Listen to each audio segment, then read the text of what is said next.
एक छोटे से गांव में रामू नाम का एक मेहनती किसान रहता था। वो रोज सुबह सूरज निकलने से पहले अपने खेत में काम करने चला जाता। उसकी जिंदगी सादी थी, लेकिन मेहनत से भरी हुई।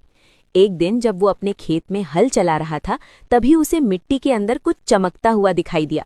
उसने फावड़ा चलाकर मिट्टी हटाई तो वहां एक अजीब सा चमकदार फल मिला।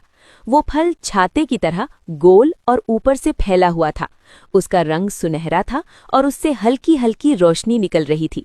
रामू हैरान था। उसने सोचा, ये कौन सा फल है? मैंने तो ऐसा कभी नहीं देखा। वो फल को घर ले आया। जैसे ही उसने उसे पानी से धोया, फल और भी चमकने लगा। तभी अचानक आसमान में बादल छा गए और तेज बारिश शुरू हो गई। रामू घबरा गया क्योंकि उसकी फसल अभी कटी नहीं थी। तभी उसे याद आया वो छात्री फल। जैसे ही उसने उस फल को खेत के बीच रखा, वो फल बड़ा होकर सचमुच एक विशाल छाते की तरह फैल गया और पूरे खेत को ढक लिया। बारिश होती रही, लेकिन उसकी फसल सुरक्षित रही। बारिश रुकने के बाद फल फिर से छोटा होकर सामान्य हो गया। रामू समझ गया कि ये कोई साधारण फल नहीं, बल्कि जादुई फल है। उस दिन के बाद रामू ने उस फल का इस्तेमाल केवल जरूरत के समय किया और कभी लालच नहीं किया।